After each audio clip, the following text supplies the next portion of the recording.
اگلے 3 منٹس کے اندر ہم یہ جانیں گے کہ اس کائنات کو چلانے والا خدا ایک ہی کیوں ہے۔ قرآن کریم میں اللہ رب العالمین فرماتے ہیں لو کان فیہما آلہۃ الا اللہ لفسدتا، اگر اس زمین و آسمان میں اس کائنات میں ایک سے زائد خدا ہوتے تو یہ کائنات تباہ ہو جاتی اور ختم ہو جاتی۔ اس چیز کو سمجھنا کوئی مشکل نہیں ہے، بلکہ اس چیز کو ہم بہت ہی سمپل سی مثال کے ذریعے سمجھ سکتے ہیں۔ امیجن کریں کہ ایک کار ہے اور اس کار کے چلانے والے 2 ڈرائیورز ہیں اور دونوں کے پاس انڈیپینڈنٹ ول ہے اور دونوں کے پاس کمپلیٹ کنٹرول ہے اسٹیئرنگ پر۔ کیا یہ کار پریسائزلی اچھے انداز میں چلتے رہ پائے گی؟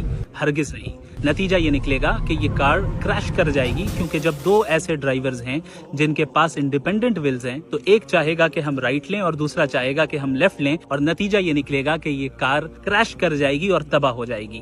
اب اس چیز کو آپ پوری کائنات اور یونیورس پر اپلائی کریں۔ اگر اس یونیورس میں ایک سے زائد خدا ہوتے، مثال کے طور پر اگر 2 خدا ہوتے اور دونوں آل پاورفل ہیں اور دونوں کے پاس انڈیپینڈنٹ ول ہے، تو نتیجہ کیا نکلتا؟ نتیجہ یہ نکلتا کہ ایک خدا کچھ اور کرنا چاہتا اور دوسرا خدا کچھ اور کرنا چاہتا، اور یہ یونیورس تباہ ہو جاتی، کائنات تباہ ہو جاتی اور ختم ہو جاتی۔ لیکن کیا یہ کائنات ختم ہو گئی؟ ہرگز نہیں۔ ہم یہ دیکھتے ہیں کہ یہ کائنات پریسائز کیلکولیشن کے ساتھ چل رہی ہے، چاہے ہمارا سولر سسٹم ہو، اس میں موجود پلانٹس ہوں، سن ہو یا ہماری ارتھ ہو اور اس کی روٹیشن ہو یا گریوٹی ہو، یا ہم خود ہوں اور ہمارے جسم کے اندر جو آرگنز موجود ہیں وہ کس پریسائز کیلکولیشن کے ساتھ کام کر رہے ہیں، یہ سب ہم اچھے طریقے سے جانتے ہیں، اور اس یونیورس کی فائن ٹیوننگ کو ہم اچھے طریقے سے جانتے ہیں، جو کہ یہ بتاتی ہے کہ یہ ایک پریسائز آرڈر کے تحت یہ کائنات چل رہی ہے، اور اس کا پریسائزلی چلنا یہ اس بات کی دلیل ہے کہ خدا ایک ہی ہے اور اسے چلانے والا ایک ہی ہے، ایک سے زائد نہیں ہے۔ اب کوئی یہ بھی کہہ سکتا ہے کہ ایسا بھی تو ہو سکتا ہے کہ 2 خداؤں نے آپس میں ایگریمنٹ کر لیا ہو کہ ہم مل کر بغیر کسی کانفلکٹ کے